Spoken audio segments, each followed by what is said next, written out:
was carrying out this attack against Israel. Someone who knows the capabilities of Iran all too well, former National Security Advisor Robert O'Brien. Matter of fact, he was in the Situation Room with other key Trump cabinet members when Iran's Major General Qasem Soleimani, the brutal military commander responsible for killing hundreds of U.S. service members in Iraq, was killed.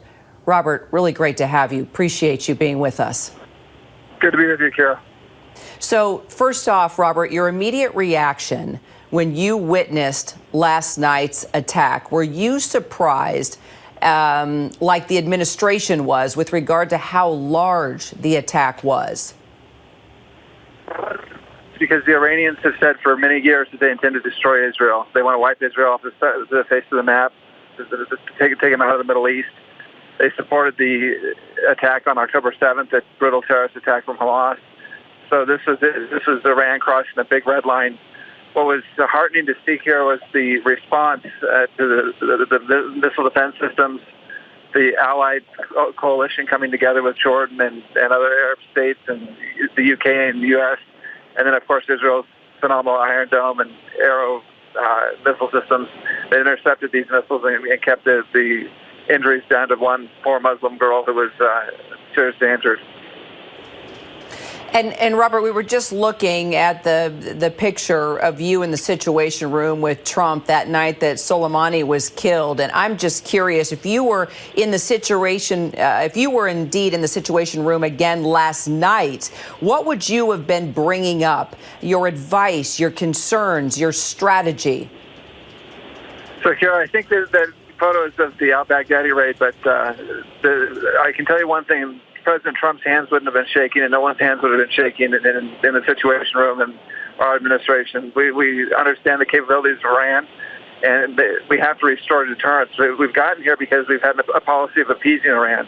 The Biden administration has done some good things in foreign policy. We appreciate the support of Ukraine and you know, up until now, until recently, Israel and Taiwan, but They've attempted to appease Iran. They've tried to buy Iran off. They've given Iran more money in sanctions relief. And keep this in mind, it's quite astounding. They've given Iran more money in sanctions relief and hostage ransoms than we've given Ukraine, Taiwan, and Israel combined.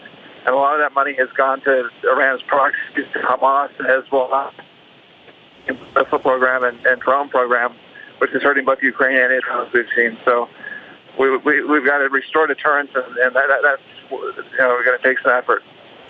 So let me ask you, there's reporting out there that Biden is not supporting a counterattack here, that he's not supporting Israel carry out a counterattack against Iran.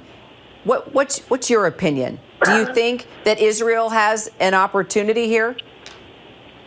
Well, I think what we should do is we should pass a standalone bill supporting Israel and get Israel the weapons they need. I'm no one's a bigger supporter of Ukraine or Taiwan than I am, but we need to send a message today that Israel's getting the weapons it needs. And I think Congress should come back into session today or tomorrow and pass the supplemental that would get Israel the weapons it needs.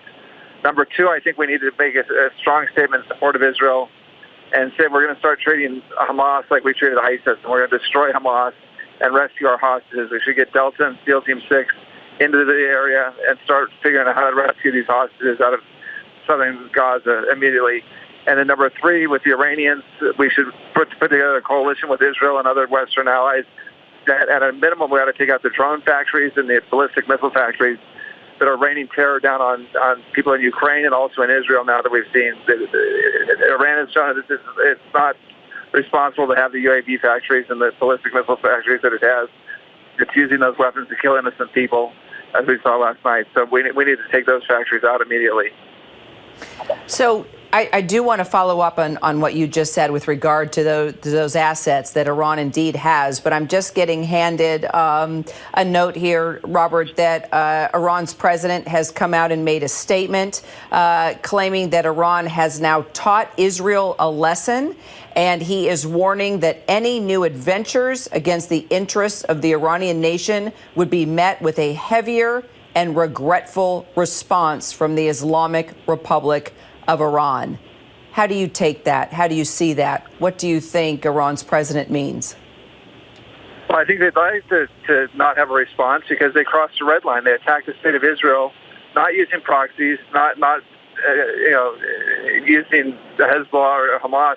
They directly attacked the state of Israel from Iran. They declared that it was the declaration of war. It was like Pearl Harbor.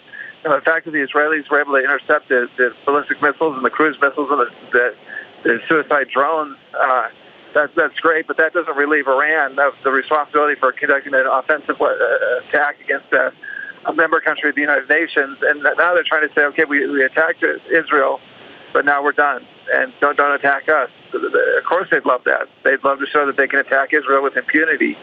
And so Iran needs to be taught a lesson, and they need to be taught a lesson very quickly to restore deterrence. It's not to escalate, it's to de-escalate. Right now we're on an escalatory path because Iran attacked Israel through Hamas and killed thousands of Israeli civilians in the most nasty possible manner. And now they've attacked the state of Israel from Iranian territory using ballistic missiles and cruise missiles and drones. There is no deterrence. Iran thinks it can do anything it wants, and we've got to restore that deterrence. And that will de-escalate the situation, not escalate it. And the IDF has made it very clear that it could flatten many major assets that Iran has, including the Revolutionary Guard headquarters, oil platforms, nuclear sites. There's a lot at stake here. I always appreciate you staying in close touch. Former NSA Director Robert O'Brien. Robert, thank you so much for calling in. I hope we can continue the conversation as the